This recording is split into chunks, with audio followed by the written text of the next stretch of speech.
كان في اتفاق بين الاهلي واتحاد الكوره انه ما يبقاش فيه فار في الماتش.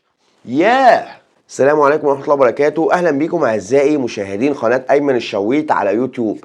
عيب عليك والله تبقى اهلاوي وما تعملش لايك واشتراك في القناه، والله عيب يا عم. طب لو انت اهلاوي اعمل لايك واشتراك في القناه واثبت لي انك اهلاوي. اخيرا ميدو رجع في كلامه واعترف بالحق، وتصريحات عضو مجلس إدارة الأهلي اللي أغضبت الزملكاوية والهجص بتاع كل يوم على قناة الزمالك في برنامج زملكاوي مع المطبلات الأول في مصر كريم أبو حسين. كابتن أحمد حسام ميدو طلع وصرح وقال امبارح قرارات الحكم في مباراة الأهلي وبيراميدز صحيحة 100% باستثناء طرد محمد الشناوي، لأن محمد الشناوي كان يستحق الطرد. اطردنا كمان يا عالمي.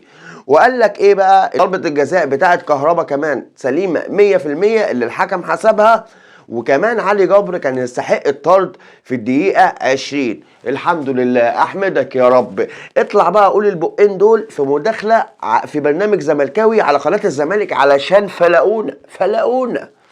تاني حاجة النهاردة معانا وهي تصريحات الكابتن او الاستاذ المحترم خالد مرتجي مع احمد موسى في برنامج على مسؤوليتي. طلع وصرح وقال لك ايه بقى؟ احنا كنا نتمنى اننا نقابل الزمالك في السوبر، لان الفوز على الزمالك في السوبر ليه طعم خاص. شايفين الثقة يا جدعان؟ شايفين الثقة؟ يعني بيقول لك يا ريتنا كنا قابلنا الزمالك وكنا هنكسبه علشان نستمتع اكتر. طبعا الموضوع ده عمل غليان فين؟ في قناة الزمالك وفي نادي الزمالك. وطلعوا بقى المطبلات الأول كريم أبو حسين ومنتصر الرفاعي، شافي باشا صادق وزير المالية أيام الملك فاروق، وفضلوا يهيصوا. لا وخد التقيلة بقى في برنامج الهجاصين والمطبلاتية برنامج زملكاوي. بص بقى يا سيدي، كريم أبو حسين وهو على الهوا قام فارر في تليفونه كده عامل كده، بيقول لك أهو اسلام صادق دلوقتي بعت لنا بيقول لنا ان بالفعل كان في اتفاق بين الاهلي واتحاد الكوره انه ما يبقاش فيه فار في الماتش. اشتريت انا كده اشتريت. اتعبت. ده الزملكاويه قبل الاهلاويه مش هيصدقوا حاجه زي كده. انتوا مجانين. هو في حاجه اسمها كده؟ الاهلي اتفق مع اتحاد الكوره ان ما يبقاش فيه فار في السوبر. ليه هي سايبه؟ هي تكيع. على فكره احنا اكتر ناس متضررين من اتحاد الكوره، احنا متضررين من اتحاد الكوره اكتر منكم. تاني حاجه قالوها ان كان في اتفاق بين الاهلي واتحاد الكوره ولجنه التظلمات ان عقوبه كهربا تتاجل لبعد مباراه السوبر. اتعبت.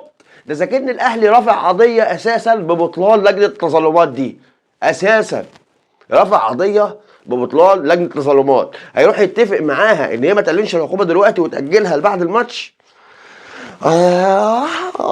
انا ببقى اتفرج عليهم وانا ميت من الضحك وميت من الغيظ في نفس الوقت. وايه بقى؟ كل جمله يختموها بالقرار التاريخي لسمعه وكرامه الكره المصريه بالانسحاب من كأس السوبر. خد التقيله بقى، خد التقيله. بيقول لك قناه CNN والBBC اتكلموا وعملوا تقرير عن المستشار مرتضى منصور وقد ايه هو كان راجل عظيم في القرار اللي خده بانسحاب الزمالك من كاس السوبر. انا ما عادش مستحمل. اعمل لايك بسرعه، اعمل لايك للفيديو واشتراك في القناه عشان خلاص انا هطق. يلا السلام عليكم.